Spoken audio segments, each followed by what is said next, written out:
Khi chẳng mình đi màu bạc ọp y bàn 7 mét đầm bầy việc liền nhé cho những bạc ọp máu như mình có bộ bột ngoài muối mà những bạn có bộ bột ngoài chết tích khi cho những bạn có bộ bột màu muối chết máu chân ok mình không khởi nơi càng lớn ấy cứ dương miềnនេះគឺกระดาษណែនាំដើម្បីយើង scan app ទាំងអស់នេះដើម្បីភ្ជាប់ជាមួយនឹងកាមេរ៉ាវាអូខេអញ្ចឹងទុកម្លាយសិននេះយើងមានស្លាបតកូ4ហើយនឹងខ្សែសាកថ្ម1ហើយនឹងខ្ចៅ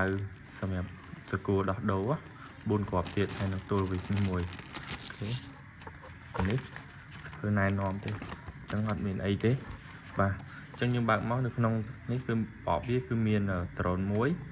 នេះថ្មមួយគ្រាប់ថែមពីលើទៀតបាទហើយនឹងដៃពជាអញ្ចឹងអូខេអញ្ចឹងយើងយកចេញមកថ្មទុកនឹងសិនទុកម្លែកអញ្ចឹងដើម្បីយើងលេងគឺទី1យើងលាដៃអញ្ចឹងលាខាងក្រោយមុនណាអូខេលាខាងក្រោយសងខាងចេញមកតទៀតខាងក្រោមលាមកអញ្ចឹងមកបាទតទៀតយើងដាក់នៅលើតៃរៀបស្មាចេះហើយដៃវិជានេះគឺយើងត្រូវដាក់ថ្មនេះ3គ្រាប់អូខេបាទយើងដាក់ថ្មមក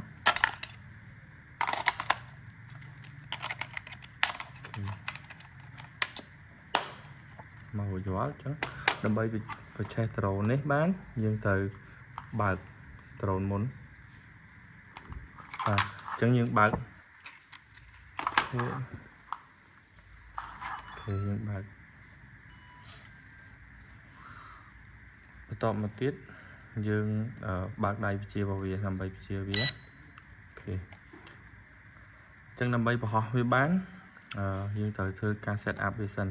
អញ្ចឹងដើម្បី set up របស់វាយើងត្រូវរុញខាងនេះខាងឆ្វេងណារុញឡើងលើ1ចុះក្រោម1ប៉ុណ្ណឹងយើងអត់ទាន់បង្ហោះវាបានទេអញ្ចឹងយើងត្រូវ set up យើងទាញវាសងខាងនេះមកខាងក្រៅចេះអញ្ចឹងដើម្បីលាន់ទឹកហើយភ្លើងមកវាក៏ញាក់ដែរអញ្ចឹងចាំមើលទាញទៅបាទអញ្ចឹងធ្វើវា2 3ដងទៅដើម្បីប្រកាសថាយើងពេលដែលយើងបង្ហោះវាឡើងគឺដ្រូនយើងហោះនឹងអត់ទាញណាបើសិនជាយើងអត់ set up អញ្ចឹងគឺវានឹងហោះទាញឡើងហើយអញ្ចឹង